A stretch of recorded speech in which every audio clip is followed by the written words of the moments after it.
On that day, it was a Thursday, very hot, near the end of the school vacation. My daughter Malki and her best friend, Michal, decided to buy pizza. And on that day, at about 2 o'clock, the restaurant was full. The girls, from what I understand, were standing next to the counter when a young man walked in. He, as far as we know, did not look like a monster. He was an ordinary-looking fellow with a guitar case on his back, a musician. But he wasn't really a musician. Inside the guitar case, well, as we now know, he walked up to the counter where the girls were standing and he exploded. And when he exploded, he killed many people. And we didn't really know what happened until much later, 12 hours later. That's how long it took us to find Malki. It was really a very, very difficult time. I don't have a very clear recollection, I have to tell you, of all of the details, but by the evening, by the night, the two oldest sons went to the government pathology laboratory where they bring the dead people, and unfortunately they called us and they told us what they found. Even simpler words, what do you do now, is a question which was on my mind from the very beginning. After we buried my daughter, the question, what do you do now, meant, how do I relate to my children, my wife, my marriage, my neighbors, my job? And it's a question which has an answer which is evolving. Even though it's now some years, it's a live issue. The loss is a real loss, and the impact on my expectations in life and the expectations of my family are evolving. It's not so clear. So that's a strategy. Is it resilience? No, because it doesn't take away pain and uncertainty and blackness. But it's a way of surviving.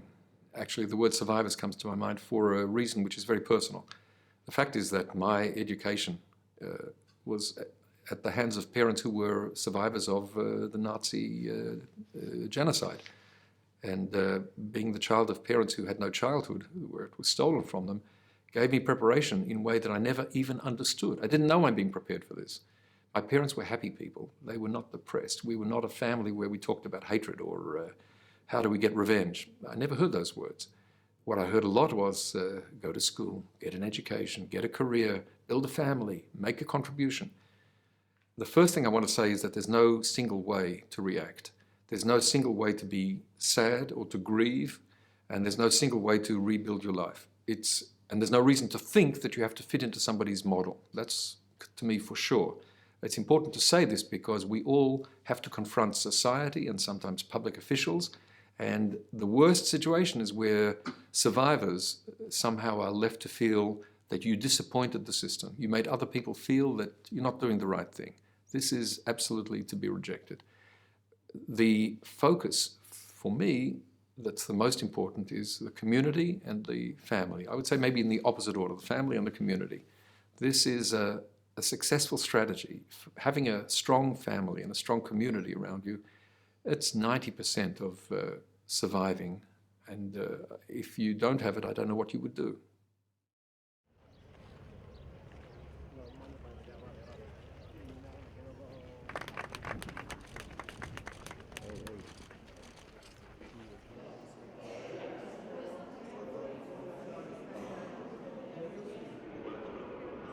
This is a richly symbolic place.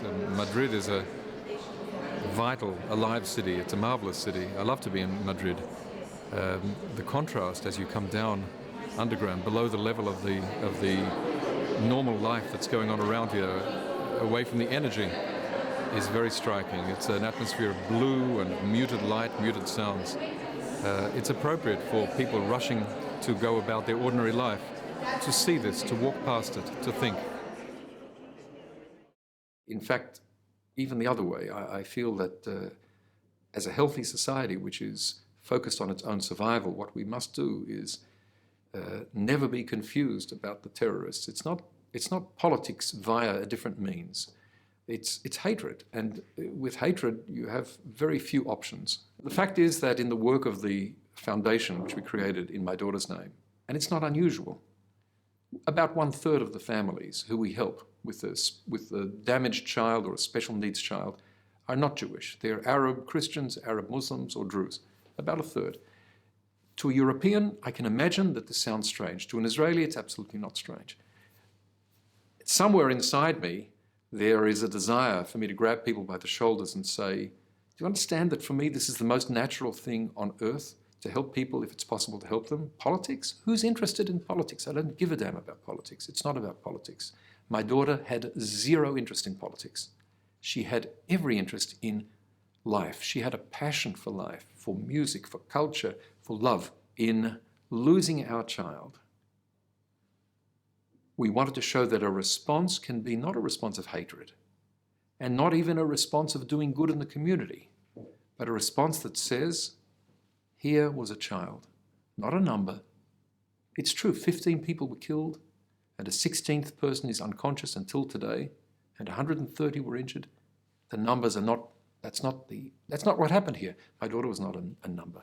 Now I can stand up in front of people and I can say, she had a name, her name was Malky. Here's the Malky Foundation. And if you see what it does, then you understand what my daughter's life was about. It was about doing good and loving other people. I don't have a better way to react to her murder than this. Component, and I think that's why we're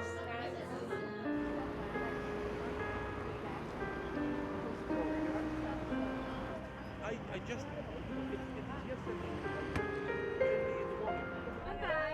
you were scared. We did some shopping, you guys. We were gonna go, but we figured